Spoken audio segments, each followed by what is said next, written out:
All right. All right. Welcome to the Action All right, we're Shooting up. Show.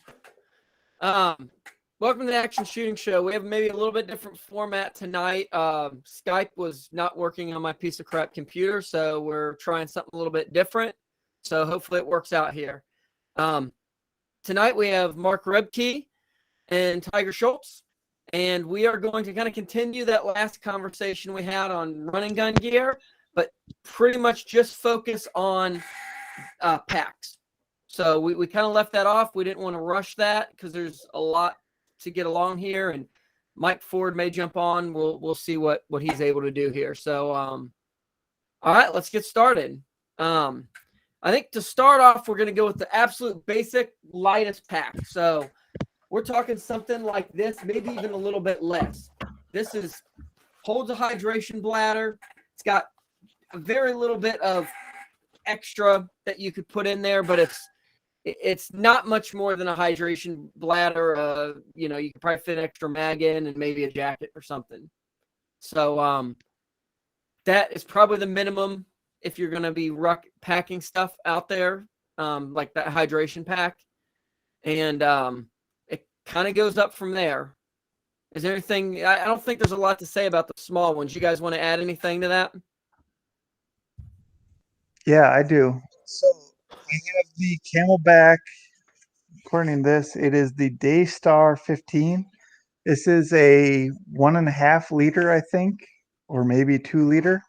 It's essentially it is just carrying water, is what they market it as. But the truth is, you can carry quite a bit more. I think in Heartbreak, I used this. I had an entire, like a light jacket like this, stuffed in here. I had 2 mags and a pistol mag, 2 rifle mags and a pistol mag in here. It's got, a fairly decent sized pack, but it's bare minimum. It's on your pack. It's got a little bit of rigidity to it. It's maybe got some plastic, and then it's just got the hose that you run out. I don't even know where the hose. I think I have the bladder actually drying somewhere. But the bladder runs out of here. 1.5 liters. We haven't really discussed how much water you need for a run and gun, but in my opinion, a 0.5 liter per 5K tends to be enough. You may want to carry a little more or maybe a little less, but 1.5 liters, plenty for a 10K.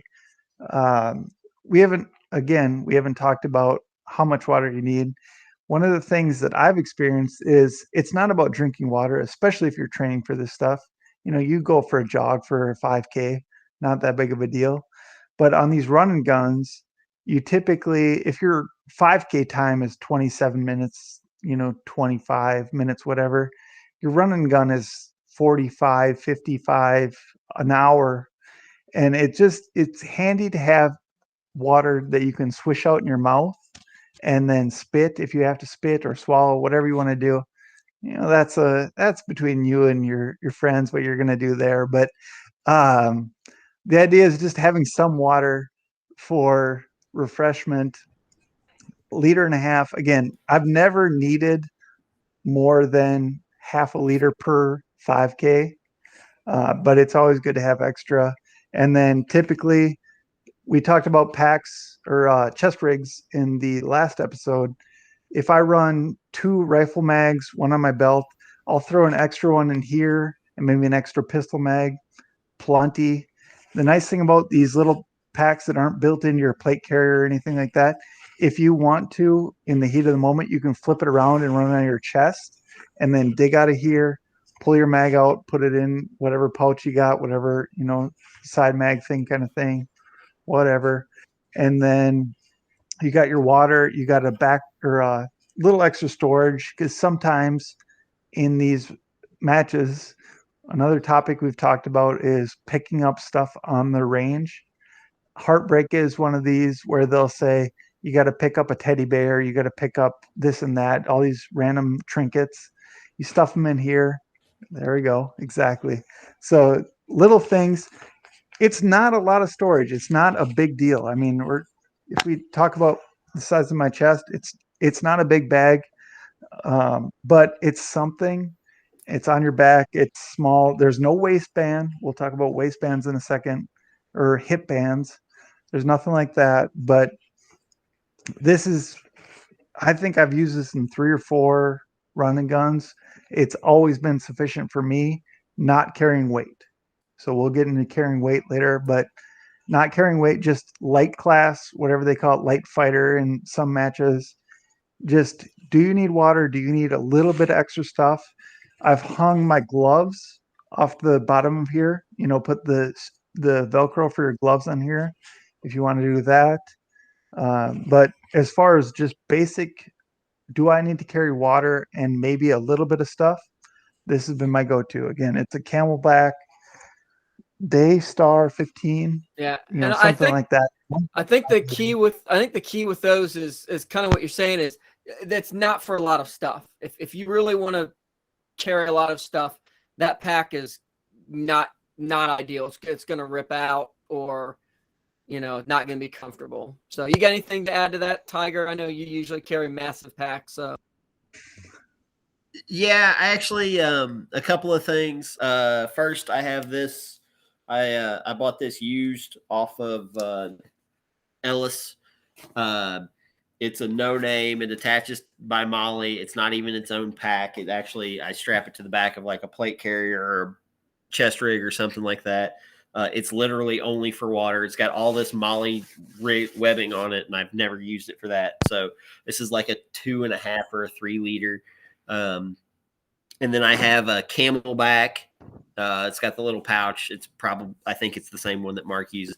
Usually what I stuff in there is like my multi-tool, my collapsed cleaning rods, and, I don't generally stuff extra mags or anything in it.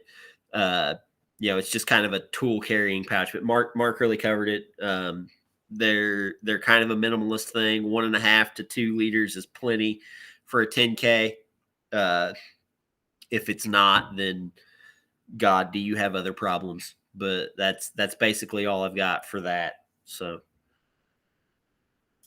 okay, good deal. Yeah, and when it comes to water, it's really, you've got to train and know how much fluid you need. I mean, if you're going down in Texas in the middle of August and it's 110 degrees, I don't know that I could carry enough water on me. If it's cold, actually, sometimes that cold sucks the heat out. So, yeah, if you're going to run in the cold, maybe you want a little bit more water. If it's going to be 50, 60 degrees out, I think the first Legion I did, I just brought in a little pouch. I just brought like 1.5 water bottles, and that was enough to wet my whistle and kind of give me a little fluid. So if we're talking these real lightweight packs, just water and hardly anything else, that we've got that. From there, you kind of step up into, and I don't know, I guess you would call, so this isn't a good example, maybe a day pack, maybe not quite that, but you've got, this has a place for hydration bladder, so you got the little place for that to come out, but you've kind of got mid-weight stuff. So this is Voodoo Tactical. They're Tobago or something like that. It's actually, I used this at Heartbreak earlier this year. It still has Heartbreak mud on it. I besides water, I did carry like an extra mag or 2. I carried extra eyewear. Since it was raining and snowing, I carried a rain jacket and that kind of stuff in it. And I've used this now actually for 2 match. I use this at Heartbreak, or not Heartbreak and Tiger Zombie match. And I'll tell you, I was surprised how much I got using it is a rifle rest. So you get some lightweight stuff packed inside here, and I would throw it down like a sandbag, basically. Set your rifle on top, give yourself a nice padded, something to sink into, so you're not resting on like a hard, like there was the metal cattle fence I shot off of, and then actually it was his long range, not long range, but he had a stage where he had a wobble platform, and it was really small. I didn't really feel like I could go prone. Yeah, I didn't feel like I could go prone that well. So I actually got in a seated position, and with this thing packed up, I got kind of tucked in like that. And I was the only person, I think, to make the hit on a 2-inch target like 7,500 yards or something like that, 125 yards. I forget what your mid Yeah. range. Yeah, something like that. Whatever the smallest one. So I was the only one the whole weekend. So having a pack I used it like 3 or 4 stages there. So you can carry a little bit more.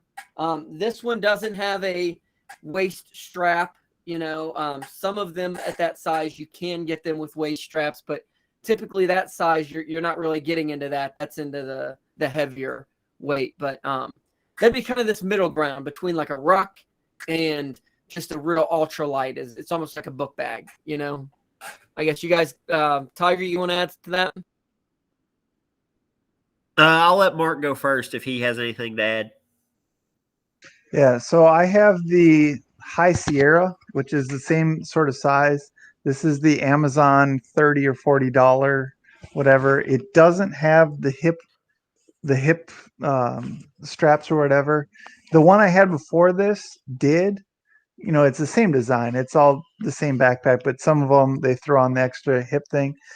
And it's the same thing as Ryan said. It's plenty of storage for all your water, plenty of storage for as many mags as you want to carry. If you want to carry weight, not the best probably, but it's going to do everything you want to do. If you want to just carry water in bottles, in half-liter bottles or whatever, it's got the space for that. You can compress it down with straps. There's straps on the side. It kind of fills that mid-range goal. And then, like Ryan said, you can use it as a shooting rest and that sort of thing. And so it's worked well for me. More than run and gun, and we're way off topic when I say this was the one before that I had this for skiing. This was just the perfect pack, like the perfect size of just a little bit of water, any extra gear you had when I go downhill skiing. That was kind of the perfect size. And then if by some miracle Lanny Oakley or somebody like that who actually does true biathlons is watching this, they'll be like, "Oh yeah, that's exactly what you need." So yeah, that sign is $40 on Amazon. It's a pretty typical size backpack / pack. It's not going to carry a lot of weight for you, but it'll carry enough weight for what you need.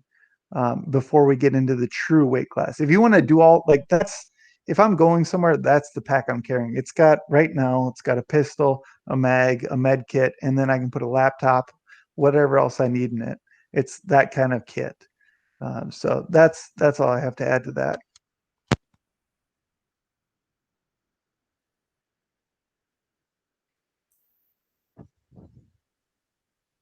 Want to take it away, Tiger? Yeah. Little bit of that cut out. So I'm going to go ahead and apologize because it's my crap internet that's causing all these issues. I've actually got 2 packs in this kind of mid-weight range. I'm only going to show one now because one I'm going to show later in the Scabbarded packs that we're going to talk about. But I've got something similar. It's actually USMC branded or whatever. I bought it at the NCX as a young PFC, 10, 11 years ago, 12 years ago now. And I gave $50 for it, thought I was a real badass. Thought I had something really awesome. It's like they said, it's a basic book bag. But at the end of the day, I've carried this thing. It's got a hydration pack on the back, spot for it. And it's got, different compartments on the front, all the stuff that you would see on that type of pack. It's got a spot where you can put hip belts on it or you can take them off. But I like to show this to people because I probably have, I don't know, 4,000 or 5,000 miles hiked carrying that $50 pack. It's not really a great pack to hike with, but it was what I had. It's what I got used to. I've used it as a bag to carry lunches and stuff to work. I've used it to hike with. I've used it to camp out of. All the stuff. I've carried it on 2 different running guns. It's just a good solid bag. I've recently stopped using it because the bottom started ripping out of it after throwing it down on gravel for years and years and years.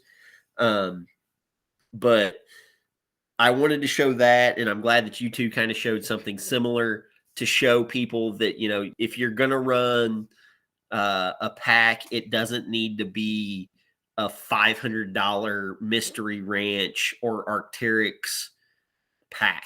Like, you know, we keep harping on this. You don't need all of this super expensive gear. Like, if you've got a good, you know, centerfire rifle, centerfire pistol, and one of these packs, you can compete in a running gun. And I've, you know, I tell people all the time, buy a JanSport before you buy anything else as far as packs go. Just make sure that it's, you know, not going to fall apart if you do stuff it full of clothes or something. But these mid-sized packs are really handy in everyday life. So maybe pick one of those up and use it in everyday life, and also maybe use it in a run and gun before you go out and spend money on the packs that we're about to start talking about. Because we're about to get into some packs that cost more, but they're more specialized and they're built different and all of that, but they also cost exponentially more than I think Ryan showed the most expensive mid-range pack, and his was probably $75, you know, tops. So yeah, I think that's just something to keep in mind, that this style. Go ahead. Oh, I was gonna say, I do think the Voodoo Tacticals are closer to 100 and something. I will say this was a price table pickup, and they, you know, buy from companies like that. Like I've spent a lot of money on Voodoo Tactical because they're at a lot of matches. Right, they are at a lot of matches, and I've got a couple of Voodoo Tactical rifle bags, you know, just soft rifle cases. But honestly, if anybody asks me, hey, what kind of pack should I carry? I'm not doing a weight class. I just want to have some extra stuff. I will point them to a standard backpack every single time, or I will offer to let them borrow one of my more expensive packs. Say, here, try this. If you love it, I can show you where to buy it. If you don't love it, then you know that you don't love it and you shouldn't get it. So that's kind of where I'm at on that style of pack. Is it's a good introductory pack. And I think everyone should run run and gun with a standard backpack, standard book bag style backpack every once in a while, because honestly, if you know the whole point of run and gun is the Second Amendment situation and you're hiking home and all of that, like not everybody keeps a tactical bag in their car or their truck or their go-kart or whatever it is. You know, you're liable to run across a Walmart and have a JanSport backpack to carry your crap in. So you should probably try it once.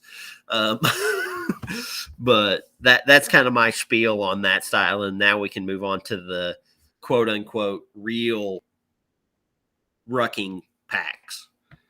Yeah. Well, and to illustrate my second, I think it was my second running gun I ever did, was Tiger's 2019 zombie match. And he had I think it was supposed to be a bolt gun division, but I don't like to play by the rules. So I ran a lever action, and it was a 308 lever action. So I literally had like little like AR magazine pouches that I just dumped 308 rounds in. And then literally a like JanSport book bag that I had picked up at the thrift store with extra boxes of ammo and some water in it. And that was it. I did fairly well at that. I didn't win it by any stretch of the imagination, but I was still fairly high up for having a pretty janky kit. So, yeah, Right. so you just use what you got. Yeah, you use what you got. All right, so we're going into and I guess to say, for that kind of pack, if you're looking to carry much more than like 20 pounds, 25 pounds, like that's kind of the top limit. 35 will be top. Yeah. I've carried 30 in packs like that with even waist strapped. And it's really like, unless it's a super, super nice pack, it's going to start getting really uncomfortable for any kind of distance. Right. The one more thing I will add, if you're getting quote unquote tactical packs, maybe watch out for too much molly on it. That stuff tends to get caught up in stuff and low crawls. A lot of the new stuff, you'll get this like laser cut molly, which is lower profile, doesn't get caught, but you'll see some of the like tactical stuff has just molly freaking everywhere on it. You don't need to add, and it's heavy for no reason. On it. It's Mark heavy left. for no reason. Adds extra weight, and then and then it gets caught. It gets caught on stuff. If you're doing a low crawl or you're going through the woods, that molly get stuff in it. So we've already talked Arc'teryx, we've talked molly. So let's get into the big rucking sacks, and I'll start with my only introduction into it, which I know Tiger probably looks at this in fondness. And this is a good starting point because these are not very, they're not that expensive. I mean, you got to look around. This is the Marine ILBE, correct? The improved load bearing equipment. And the Gen 2, which I don't know that there's not a huge difference between Gen 1 and Gen 2. The color of these and a couple little things. But this is maybe a good entry into like a good rucksack. Now, I was using a JanSport or something backpack, like commercial backpack for a while. And I tore it out because I was rucking like 40, 45 pounds 2 or 3 days a week and 5 miles at a time, and they're not made for that kind of thing. So if you're going to start carrying a lot of weight, don't go that route. Try to get something like what we're going to talk about here. I think I picked this up for $60, $50-$60. Sometimes that's a decent deal. I think you can get them for 80 pretty regularly, 125. Kind of depends on $100 usually what condition. Yeah, it depends on the condition, but so what you're getting when you start getting up in this, you've got padded shoulder straps, you've got a lot of extra support. So you're not just getting padded, but you're getting extra support that makes them stronger. You're getting like a actual really good solid waist strap. Not really easy to show. There's actually internal like aluminum support here.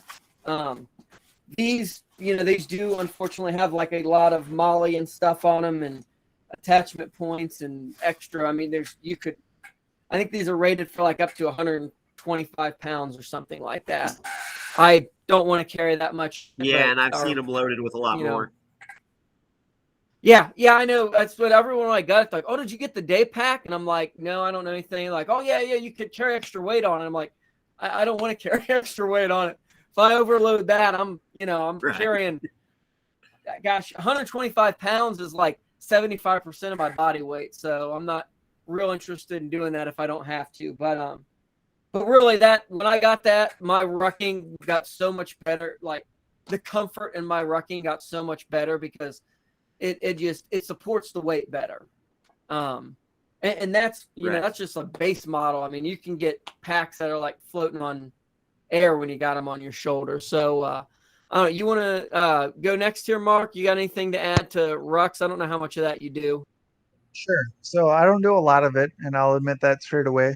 But what I have is the REI, what do they call this? The Trail 40.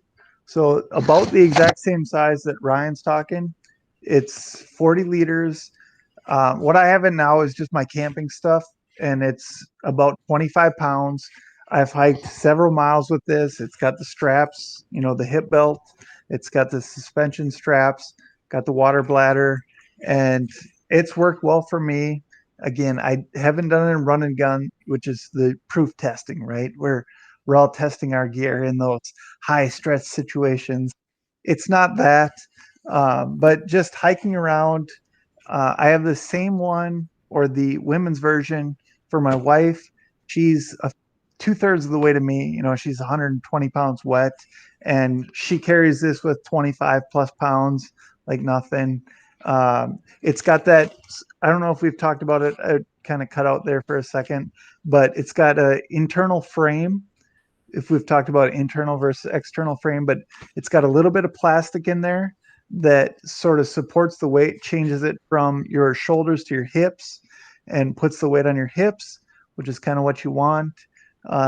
We could discuss, I don't know if it's part of the list, but discussing how you load this stuff versus on your hips versus higher. Yeah, we got later in there a section on some tips for load bearing. And just to add, since I'm cutting in here, the ILBE is 75-liter pack. So twice as big almost as this. Yeah. Yep. Yeah. So plenty of pack. I mean, this is, if you look at me again, we'll put against my torso. I mean, this is a lot of pack. This is plenty for any run and gun, even if you're carrying weight. Again, I've only done 25 pounds. A lot of the run and guns will ask you to do 20 to 40 pounds, which would be plenty for this. You cinch it down, keep that weight close to your back, high up. Again, we'll talk about that in a second. But yeah, this has a spot for a bladder. You can see my bladder line running out of there, so I can drink water. It's been a good pack for me. I'm not the pack expert, but for what I've done, the miles that I've put on it, I've not had any complaints about this. And if we talk about the details for a second, things like being able to tighten, you can't really see it here, but tighten the shoulders. So you're pulling it higher on your shoulders, being able to tighten the belt. So you pull it closer to back there. And then there's little cinch areas where you can pull it closer to back here and then higher up here. So all those little details kind of add into what you're looking for in a pack, so that you keep it as close to your back and as high as you can when it comes to that weight. If you think of an old fat belly, you don't want it all down low and hanging off you on your back the same way you wouldn't want to hang off your belly if you're, learning to run and gun and maybe drinking too many beers, that kind of thing, that we've all fell into those habits before. But you kind of get that idea from the pack. And again, it's nothing special. It's REI. I think I spent $100-ish. It's REI. So if you're in the club, you maybe don't feel bad about spending $100 on that, but it's not a bad pack for sure. I mean, REI makes good stuff, and you can find the cheaper, the Milsurp stuff if you want to. And we can, Tiger will probably tell us about how Alice is the only way to go. So, who the fuck is Alice, but we'll get into that in a second. But yeah, as far as the off the shelf $100 pack, I don't feel bad about that one at all. So yeah, we're getting to about the edge of my pack knowledge with that. So I'll let you guys take care of the rest of this discussion. That's pretty similar to what I was using. I mean, about the same size, about the same price level. If you have one of those, I would say use it for a match if you're going to do weight. If you're really like, hey, I'm going to hit a rucking plan and I'm going to be doing this regularly, you may want to keep a pack like that to your backpacking and get something a little more sturdy, because a lot, like, the seams were just ripping out on mine. And it wasn't immediately. It was like, after 2 or 3, 4 months of rucking through the winter, I started seeing things rip out. So that's kind of what you get with more commercial stuff. Now Tiger is our rucking expert for the day, because he has carried way too much weight over way too far in his previous military life, I'm sure, and his civilian running gun life. So start filling us in on some of what you look for in a pack, and then we will get into maybe some tips for setting up packs or rucking with weight. Tiger, I'm going to cut in here for a second. Tiger, go ahead. I just want to mention on this pack and other REI, when you get into that, like it's not Gucci, but it's like the Yuppie maybe, or the I'm going to go hiking. This pack is actually sized. And so they do have measurements. This is the large, they have the medium, the women's is the small. So you can actually measure your back and get the right size for your back, and that will make a difference. So I just want to throw that in there before we get into details, because when we get into Alice and stuff like that, Molly, it's you're a grunt. Grunt is your size. Now that's what you get. And so there is a kind of an art to sizing these things, and it will matter in how you carry this stuff. So now, Tiger, take us home. Yeah, like Ryan said, and like a lot of you who I'm sure are watching or listening to this know, I was a Marine, or I am a Marine. You know, there's no such thing as a former Marine. And I carried one of those Ilbies a lot. And actually, that's kind of part of what blew out my knee. I carried it a lot out in 29 Palms, sand and heavy boots and heavy weight and all of that. And stubborn young 21-year-old, 22-year-old Marines don't mix when you're talking about joint health. Pro tip: take care of your knees and your feet. But so that LB, it's a great way to get into rucking. You guys talk about who the fuck is Alice and all of that. And I know a lot of guys who swear, they will absolutely swear up and down that an Alice pack is all that you need. And it is the be all end all. And it's like the 1911. It won world wars in Vietnam and all this. And you know what? Fuck that. Because an Alice pack is god awful to carry, and it's god awful to pack. And if you're carrying an Alice pack now, more power to you, because you're a tougher man than I am. So anybody who's I ever don't know heard if me it's talk the about Alice pack, but at Wolverine. Oh, I don't know if it was an Alice pack, but at Wolverine this year, I had to get this in. One of our friends, John Shelley, who's in the Army currently still, he had whatever the current Army issue pack is. And he was talking about like how great these are. And this is what the Army did right, as far as gear and like how comfortable it is. And then he put on my Ilby and he was like, oh, this sucks. F that. This is so much better than our pack. So the Marines, and I said that's like Arterex is the one who designed that, I guess, and I think Proper sews it here in America. But a lot of military gear just sucks, and it's like the base. But when it comes to packs, the LB is a really, really solid option, even for the commercial market outside of the military. Yeah, the LB is great for an introductory pack. For sure, or for an end all be all pack. Like if you buy an LB, you can use it for years and years and years and be fine. What you're not going to see an LB on is kind of like what Mark was talking about, that 25-year-old who wears North Face coats and he's going to hike just sections of the Appalachian on weekends, or he's going to hit up Bryce Canyon on a Saturday, or do this hike or do that hike. You're never going to see an LB on that guy, because that REI is perfect for him. It's lighter weight. It carries all he needs it to carry. You're never going to see an LB on a day hunter in Colorado or Montana, because the LB weighs probably 8 or 10 pounds by itself. And that's fine. It's great. It's durable and it's awesome. I love the LB. I've bought, sold, owned, traded half a dozen of them.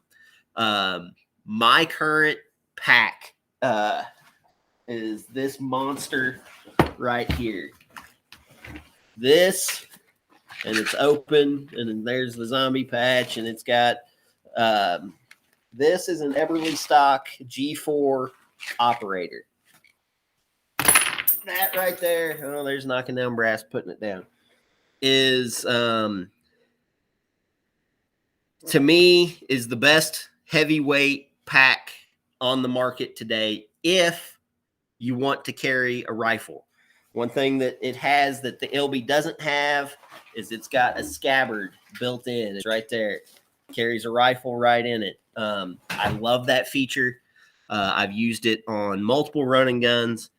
But again, this pack alone by itself, empty, weighs 11 pounds. So it's not a lightweight pack. It was built to sustain deployments, and that's what it will do. It will absolutely take anything that you throw at it. Heartbreak 2017. They have a 50% of your body weight class. And back then I was an idiot. I stuffed 135 pounds in this pack, and it was not full. I could have stuffed 200 pounds in it, 300 pounds in it. And if I could have picked it up, I would have been able to carry it. Like, so when you ask what I look for in a pack, that's the ideal pack for me to go. Like, if I were going to go hike the Appalachian Trail, start to finish through hike it, that's the pack I would carry, because I could carry 50, 60 pounds in it. I could throw it down on rocks. I could throw it in the water. I could rub it up against trees. That's what it is. It's adjustable. Like Mark was talking about sizing your pack. This has 8 different slots where you can up and down on the shoulder straps. It's got a fully adjustable weight belt. It's got a fully adjustable chest strap. It's got what they call a gossamer internal or IntelliFlex internal frame. It's a fantastic pack. It costs $500. There's no reason for anyone to spend $500 on a pack.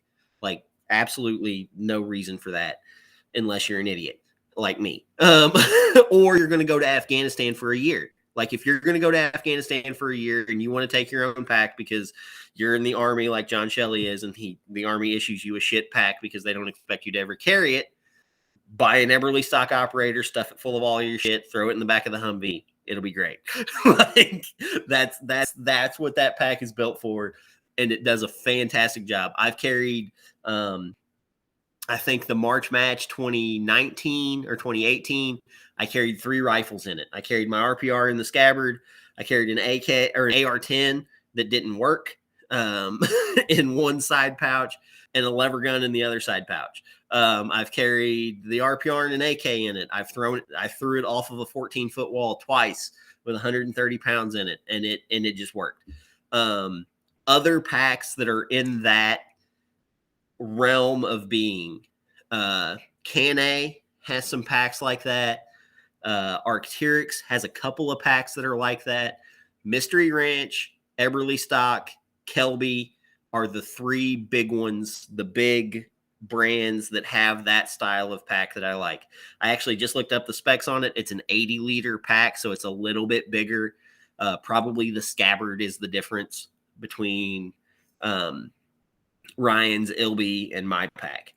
And like I said, it's got side pouches. It's got the Kangaroo pouch, which we're going to talk about in a little bit, as a really nice feature. Everything like that. The middle ground between the mid-grade packs that we were talking about and this pack right here is another Eberly stock. I'm going to go ahead and show it. This is a gun runner. It's kind of a minimalist day pack-ish. It's also got a Scabbard in it. And then they have another model called the Gun I don't own that's a little bit bigger than the gun runner. I have carried that pack on about 6 different running guns. Again, this one's a little bit easier to see. You can see the adjustments that you have. So you just undo this Velcro. You can move the shoulder straps up and down the pack. It's got a fully padded hip belt with, fully adjustable there. This doesn't have an internal frame on it. It's got a little bit of plastic, a little bit of rigidity, but it's mostly these airflow pads that are keeping it off of you. This is about a 60 to 70 pound max load is what this gets into. I know that because I packed it with about 70 pounds worth of shit when we did the Sergeant Strothers 22-mile ruck a couple years ago. Carried it for 23 miles, and while my feet and my knees and my hips all hurt, my back did not, and it was because this pack carries like a dream. This weighs about 4 pounds, costs you about $200. You can catch it on sale for like 100 to 150. So if you're looking for a good day hunting pack or running gun style pack, this is what I would recommend if you're willing to drop the coin on it. And again, Mystery Ranch, Kelby, Arc'teryx, they all have packs in this range. Like any major pack brand, the REI, they have packs that are designed for rougher, tougher conditions. And they all have packs in this range. So what you really want to look for in a pack, good, wide, padded shoulder straps. You want it to take up most of your shoulder. Like, you don't want a real thin strap. That will cut into you. It will hurt. It'll be uncomfortable. And you will hate it. And you can ask John Hutt and Rusty Trumbull. Once a pack does you dirty one time, you take it on one hike and it hurts real bad or messes you up one time, you'll never trust it again. And that's a really weird way to talk about an inanimate object that, you're going to carry, but you really do have to trust your pack. Like, these packs have, they don't have feelings, but you develop a relationship with your gear once you use it enough. And maybe I'm just the weirdo, but so yeah, that good wide shoulder strap, the hip belt is super important. It needs to be long enough to get around to the front of your hips with the actual wide belt. In between your hips, it can be the thin strap, just to clip them together, but you want that full range hip belt to the front of your hips so that you have padding right there. And then something that a lot of people never talk about, the chest strap. A lot of them don't have enough adjustment in the chest strap. You should be able to tighten that down to where your shoulder straps should come to almost they should end right here inside of your nipples. Like, they should cover right there. But then when you want to take it off, you should be able to loosen it up to where they're out here so that you can take the pack off without really, having to freak out and do all kinds of yoga and gymnastics. One other thing I like a lot about Everly stocks, and the LB has one, this handle right here. I use this to put the pack on. I will lift it up. Like, here, I will lift it up if I can grab a hold of it like this, and then slide my arms in and let it settle down. And then whenever I take it off, I grab a hold of that handle, lift up a little bit, and then my arms can come out of it. That's a really nice feature. And also, if it's on the ground and you need to pick it up and just move it 3 or 4 feet to truck tailgate, if you're hunting, or to a rock, if you're hiking or something, to get it up on something where you're not bending over to get into the pack, having that handle to grab a hold of is just really, really, really nice. Obviously, I'm an Everly stock fan. I will praise them and preach their virtues forever. But there's a lot of brands out there. Try a lot of different things. I've tried everything from them, Mystery Ranch. One other thing, and I'm going to catch a lot of shit about this from the internet trolls. Go Ruck packs. If I see you at a run and gun with a Go Ruck pack, expect to be hazed. Go Rucks are really awesome for Go Rucks. They're built to put Go Ruck weight plates in and carry them really well, and nothing else. They don't work for everyday carry packs. They don't work for stuffing a lot of gear in because they're really tight. That's another thing. You want something that'll flex and out, like Mark was showing with his, where you can tighten everything down, or you can loosen up. If you have a bunch of like clothes that you want to stuff in there, they need to be able to stretch a little bit, flex. And I could talk for days about materials and tensile strength to weight ratios and all this stuff, but none of that's really important. It's just like gun stuff. You can really dive into the minutia, but at the end of the day, wide shoulder straps, good hip belt, decent chest strap, and then maybe a couple of features that you want, right? Right size, right weight. Maybe it has molly, maybe it has the laser cut, maybe it has the handle, maybe it has the scabbard. Whatever you decide is important, that's what you should buy. But for comfortability's sake, big, wide, padded shoulder straps, good hip belt, good chest strap. If it doesn't have those, you're going to have a really bad day carrying more than 35 pounds. Yeah. And that was a good kind of intro to some of what we're going to talk about as far as like fitting a pack to you and kind of using this. But I think, and the good point is, like you said, there's a lot of, you'll see people putting out there like what the weight of the fabric is and all this stuff. There's a lot of, I don't want to say there's a lot of varying opinions on that. And I think the thing to understand is like find good pack companies, and this really good pack company may use something and you think, oh, that's too thin. But they know that the way that they've got it sewn, the way that they're using it, that it's strong enough to do what you need it to do. Now, this other company, their pack may be 5 times thicker, the fabric, but it rips out because they don't know how to stitch a seam right. Like, it's like a lot of stuff. When you find a good quality company that stands behind their product, it doesn't matter what all the little fine, the nuts and bolts are. They know how to use them correctly. So, so we'll kind of break this down real quick. That's,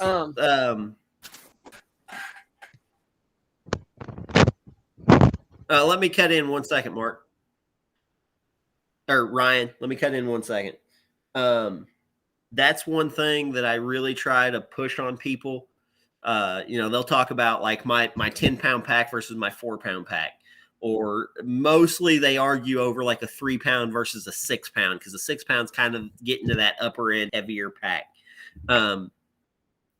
If you stuff a pack full of weight, like if you stuff a pack even for a day trip where you've got 25 or 30, 35 pounds on there, you're not going to notice 2 or 3 pounds of pack weight. So don't worry about getting the hyper light pack if you're going to put more than 10 pounds in it, because it doesn't matter. So, ounces make pounds and pounds make pain, yes. But I would rather have a 6-pound pack that I know is going to hold up, because like Ryan said, it's sewn really well and it's backed by a good solid company, versus some Facebook ad pack I found that weighs 2.4 pounds and, I stuff it full of food and stuff, and the cardboard box for my honeycombs that I stuffed down in there rips through the outer pack of it. Like and I've seen it happen. And it sucks, because then you've got to duct tape and try to carry shit. And it's just a bad day when you have to carry stuff outside of a pack that you planned on being in a pack all day. All right, go on. Yeah, absolutely. All right, so we're going to start from the top here. Most good packs, you will have some kind of shoulder adjustment.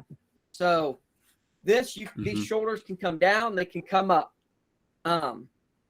This is all, and there's good articles out there on kind of setting this up, but like a lot of it is you've got to figure out where the weight's at in your pack, and we'll touch on that in a little bit, but you've got to play with this stuff and see what's comfortable for you.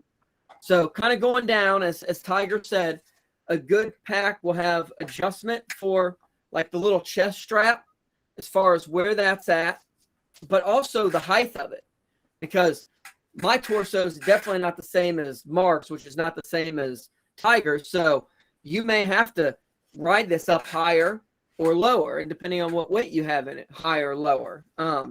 Obviously, as most packs have, you're going to have your adjustment as far as how big the loops are. And again, if you adjust that, you may have to adjust the top as well. Better packs, like if you see this one, this has got kind of a locking feature on that. That was the big problem with my Jan Sport, commercial one. I don't know if Mark's has like a locking. The little teeth that were supposed to hold into it, as you would ruck, that fabric would just pull out, and the straps would get longer, and I have to yank down. And so things like that are worth looking for. Is there some kind of positive lock? Is there how does that work? Is it plastic? Is it metal? Plastic's not bad if it's done right. Metal's not necessarily better than plastic if the metal's done poorly. The design is bad. So these are all things. So you want to adjust all that pack where it should be. And lastly, you've got your hip pack, your hip weight. So this one you can adjust there. It's actually got another adjustment here. It kind of pulls, the weight up. And as Tiger was saying, like all these packs, they've got different ways of adjusting it to you. So Mark's kind of showing you, he's got if you're watching the video feed of this, his pack's got a lot of these same things. Maybe it's going to different areas. And then lastly, as I think Tiger mentioned this and Mark mentioned it, you've got straps on the side here that cinch this closed. Because if I've only got a little bit in here, I don't want this pack huge and all this weight jostling around. A big part of rucking and carrying weight is that you want to put it in a specific spot and you want that weight to stay there. If you have stuff shifting around in your pack, then it's not going to be comfortable as you're moving. You're going to have things move. It could throw you off balance. So, you know, all that stuff. I mean, this one's even got straps going up to tighten it this way. I mean, that was a big thing. These bigger, when you start getting into, and Mark probably has less, is like a 45 liter. But when you get into 75, 80, you know, you get these big packs. You've really got to make sure that your weight is where it's supposed to be and stays where it's supposed to be. I think we'll go on to load, like how we want to load our packs and as far as like distributing weight. But do you guys want to add anything as far as like fit? I guess, Mark, you want to add something to that? Yeah, just two things quick. One, I want to touch on something Tiger kind of mentioned, and it's more of a run and gun thing, maybe a little bit of a hiking thing, is you can trust your pack to waterproof, or you can just throw a contractor trash bag or even a basic trash bag in there. You're going to get as good or better waterproofing than you will trusting, you know, literally everywhere in these bags is full of holes that are called seams, right? And so if you want to trust waterproofing, you just throw a trash bag in there or a contractor bag, whatever it is. You're going to get, you know, like, don't get bent out of shape that this pack isn't proven to be waterproof. You know, that's not a big hurdle to jump over. And then Tiger spent a little bit of time talking about rifle scabbards, and you can add scabbards to a lot of things. One of the things, even with my littlest backpack, you know, my little Camelbak, is that throwing a rifle over a Camelbak is way more comfortable than just putting a rifle on your back. You know, we've talked in other episodes about biathlon slings and things like that, but just having something between your back and that rifle, so much better. Scabbard takes it to another level. You know, you go from having 2 points to having just weight on 2 shoulders. And so scabbards definitely have value, but really any bag, you're going to put on the bag first, throw the rifle over that, and then have the sling in between. Sling rifle bag. Yeah, so you have that extra padding. Makes a big deal when you're out there 3, 4, 5 miles into a course. You don't have that same, you know, you got your carry handle, all the buttons, the mag well, all that stuff pushing into you. Makes a big deal there. Scabbards take it to another level. It's all about how you manage weight.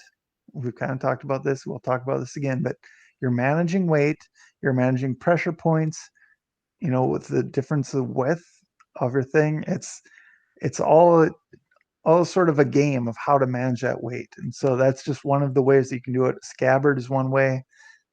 You know, just throwing your rifle over a bag, second way to do that. So that's all I've got to add. Go ahead, Ryan. Yeah, take it away, Tiger. Yeah, go ahead, Ryan. Okay. Well, okay, I'll say one. No, I'll say one quick thing here. You know, Mark kind of touched on it there, and I did touch on it a little bit. Waterproofing bags. I spent a couple years ago, I spent like $400 on an Arc'teryx waterproof pack. And I was going to take it canoeing and kayaking, and that was going to be my river bag, and it was going to be awesome, and I was going to have all the things, right? I used it on one canoe trip. I hated it every minute of it because it was hard to get into because the zippers were waxed, and it was hard to open. It was hard to close. And then you had to like flap zippers, like flaps 2 or 3 layers over it to keep it all waterproof. I was like, this is ignorant. This is dumb. I've got a pack at home that I can stuff a dry bag or, like Mark said, a contractor trash bag into, wrap it up, you know, fold it over a couple of times, easy peasy, done. He talks about you're managing weight and pressure points and stuff like that. and we'll get into that in a little bit, and I'll expand on that. But I'm going to go ahead and let Ryan start talking about how we pack packs, and then when it comes back around to me, I'll talk about pressure points and why we pack packs a certain way. All right, yeah. So, and I was gonna add that I was listening to a podcast on the Sniper Action Challenge, guy that's shot it a couple times, and dry bags was their method. They just, if there was something they didn't want to get wet, they shoved it in. They had 2 or 3 different size dry bags, shove it in there, stick it in your pack. You're good to go. So, you could spray the outside with some waterproofing just to keep the fabric from soaking up a bunch of water and extra weight, but if you want the inside of the stuff inside your bag to be dry, just throw it in a little light. They've got some really super lightweight dry bags that really don't add much weight, but they'll keep everything wet. So I'll kind of go now into packing, and there's certainly a lot of different ways that you can do this. The big key thing here is keeping especially the most weight. So if you have things that are heavier, if you have items that are heavier than not, keeping that close to your body and somewhat up high. I don't know. You don't necessarily, if you got a real tall pack, you don't want a bunch of weight over top of your head, but keeping it kind of up high, up kind of near your shoulders and even near your head is really the ideal way to do this. Now, depending on how much you're carrying and what you're carrying, that's really how you decide it. Tiger's very much into, when he goes out there running, gunning, and rucking, throwing useful weight into his pack, which is a solid idea. For like when I do rucks and stuff like that, and the couple of times I've done run and gun or matches where I've needed weight, I've actually used just sandbags. Take a old cloth and make a sandbag out of it. And you can roll it up tape it up is another way. And then I've used yoga blocks, like the little square yoga blocks, and stack a couple of those because they're light and fairly light and solid. And then just, use that to get the weight. Because what you don't want to do here is, I don't want to take 40 pounds of sandbags, drop them in the bottom of the bag. Besides the fact that it is a lot of weight just on the bottom fabric and seams, it's also a lot of weight really down low. So you use yoga blocks. If you're backpacking, you're going to throw your sleeping bag in the very bottom. You're going to throw maybe your tent in, and then you're going to stack some kind of heavier stuff on top. But keeping that weight close to your body and up high is really the two key things that I've found. And yeah, that's the important thing. Maybe you got to pack it certain ways because of how you're going to get to it. If you're using it out on a run and gun course, obviously don't put something really light but super important that you want to get to like that in the bottom of your pack. You're going to have to pack for what makes sense. But as far as if you're really getting a lot of weight in here and you got a choice, keep that weight close to your body, keep it up high. Mark, you want to add anything before we let Tiger tell us really how to do it? Nope, that's basic backpacking 101. I think you hit it all there very well. I mean, if you want to think about it harder, it's leverage. The farther away from your back there is, it's more leverage pulling you back. So you hit it fine. Yeah. Yeah, that's a real good basic introduction to it. You keep your heavy stuff right up around your shoulders, as close to the spine as you can, as close to your back as you can. Like Mark said, you want to keep your leverage from going back. Going back to the Marine Corps days, they taught us sleeping system on bottom, and then what they taught us was actually in that ilby to put your spare set of boots on top of your sleeping bag. And that seems a little counterintuitive because boots are a little heavy, right? So you'd think you'd want them a little higher. But what that did was that opened up your pack. So Ryan's yoga blocks, that it opens up your pack a little bit so that you have room to stack stuff. If I'm going on a long-term camping trip where I'm actually going to take like sheets for like lightweight, if it's hot out or if it's warm out, I will line my pack with that sheet. It won't get folded up and stacked. It will line the whole pack so that it saves space. again, you want to avoid the leverage to the back. The big thing that I wanted to talk about is not to have anything pointed or small and protuberance on any of your edges. You don't want that you don't want it on the outside edge. You don't want it on the inside edge. You don't want any of that. And the reason for that, pressure equation. Pressure equals force over area. That's why we have inch, pounds, foot, pounds, right? Area is your biggest thing, right? If you have somebody standing on your back, let's use this as an example. Say it's a 6'8", 300-pound man standing on your back, but he's standing on a 2x12 that's running across your back. That will hurt less than the 5'2", 110-pound woman who's using a stiletto high heel, right? That stiletto is going to be more pressure. And Mark's smiling because he's remembering a weekend in Vegas.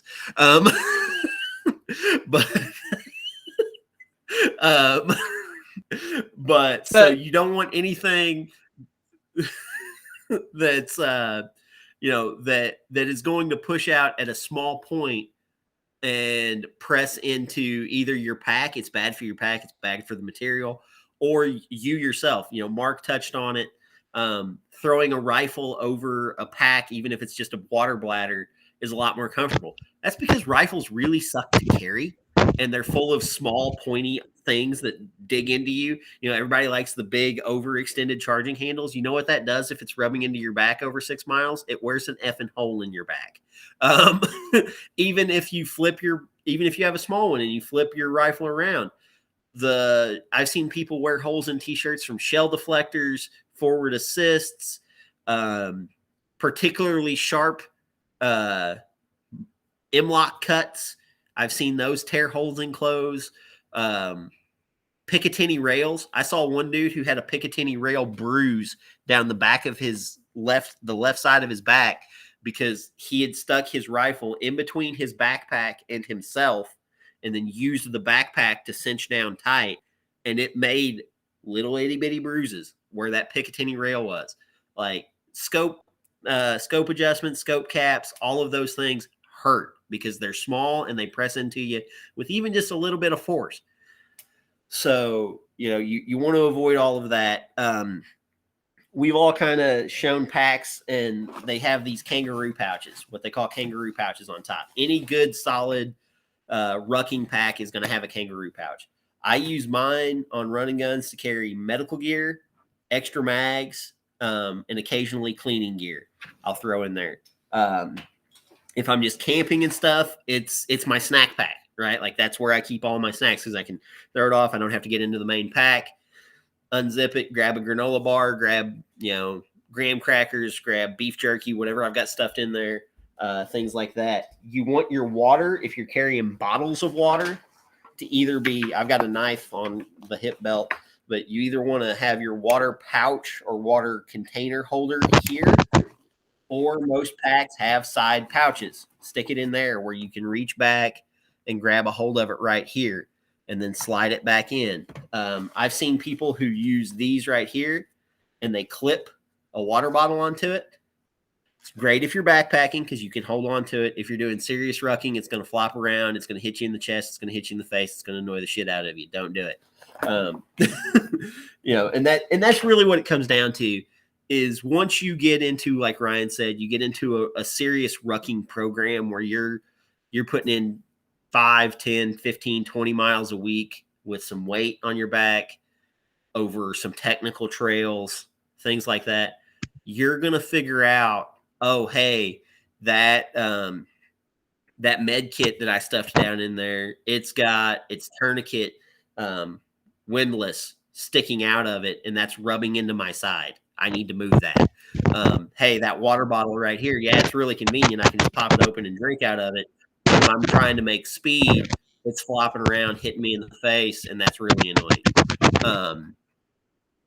So, yeah, the basics, like Ryan said, Mark, weight, Mark, upper end of your shoulders. Mark, your microphone cable is making noise.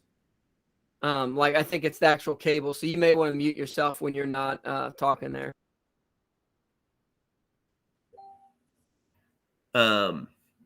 but yeah, so like Ryan said, Ryan's thing was the perfect intro. I have done a deep dive into stuff that probably nobody cares about, but packs are part of my, I've carried a lot of weight over a lot of miles. I've hurt myself doing it. I've used it to get myself better from hurting myself doing it. It's my primary training program whenever I am training for running guns, things like that. So I really love it. And so if anybody has any questions, feel free to contact me. I will talk your ear off about packs. I will help you buy your first pack. I'll help you buy your 15th pack. If you have 14 others and you don't like any of them, doesn't matter. Feel free to give me a shout and we can talk. We can get into that minutia that I'm sure we've gone over time of what we wanted to anyways. Yeah, and I'd like to do a rucking specific episode as far as like, if you're interested in doing it, like how to do it, some training do's and don'ts. And we'll probably have Tiger on that. And we have some other friends that are much more accomplished at rucking. I mean, I had rucking pretty serious last year, so it helped a lot with my cardio and strength. But then I also learned some hard lessons of things not to do, because towards the end, like leading up to Heartbreak, I had to take a couple weeks off because my knees, which were already kind of hurting before I started it, were hurting even worse. And, some of that was probably my physical knees. Some of it was overtraining and that sort of thing. So it's really great. There's certainly caveats and things you want to be careful for. And we'll probably say it in that episode. If you're thinking about doing that, like all things, talk to your doctor before you like get into a rucking program. If you're 18-year-old, full of piss and vinegar, you could probably start a rucking program pretty good. If you're 45 and 50 and you're like, yeah, I want to ruck. Now, if you, depending on your life before that, maybe there's certain things you want to consider. So, because if done right, I really don't think rucking I think it's more healthy than it's not. But done wrong, as Tiger was saying, you do weight wrong, you do too much weight, I mean, I was rucking on trails. The chances of hurting an ankle is a lot higher there, but there's a lot of other injuries that can happen if done wrong. It's like weightlifting. Do it right, it's awesome for your body. You do it wrong, you got problems you're fighting for a long time. So I think that's something we'll try to. There's some training specific episodes I want to do here coming up when we've got some friends that are a little more knowledgeable on that than us. A lot of us have just kind of stumbled into it. These guys have better read, better researched, and we'll try to do that. So I think we're like, going imagine to a guy that's like 36 with like 40 pounds on his back trying to jog. Like, what? He's already got bad knees. What's going to happen to a guy like that? It's not going to be good for anybody, is it? You're gonna. I mean, hard to say, but you're gonna crush. You're gonna crush goals, is what you're gonna do. I mean, crush something. That's for sure. Are you saying I shouldn't have done leg day today too? Afterwards. Yeah. Always do leg day. All right, yeah. That's my motto. I hit it. I rucked it hard yesterday, and then I hit leg day today for the first time in forever. So, but hey, I'm going to see a doctor next week about my knee, so they'll probably tell me hit it a little bit harder. All right. Yeah, we're gonna wrap this up. I think the big thing here is don't let gear be a deterrent if you want to do a run and gun. If you want to do a run and gun and you want to bring a pack, I think this is a pretty good episode to kind of give you an idea of what to look for. If you're wanting to ruck, stay tuned. We'll try to talk a little bit more about that and get something like that going. And I guess, as always, this show is sponsored by Primer & Co. I forgot to say it at the intro. I've got my Gun Day t-shirt. They've got a lot of t-shirts and coffee mugs and all kinds of cool 2A accessories. primerco.com. Mark, do you have anything to say before we sign off? Tiger, you got anything else? Nope, I'm good. Nope, I'm good. All right, thank you. All right, yes, thanks for watching, and please comment, subscribe, give us your thoughts below. And if you got any questions or anything you want to see in an episode, please let us know. We've got a lot of topics lined up, but maybe there's something that you want to hear us talk about or discuss that is on our list, and then we'll just bump it to the top. Or maybe it's not on our list, but we think it'd be a good conversation. So, yeah, give us some feedback. Thanks.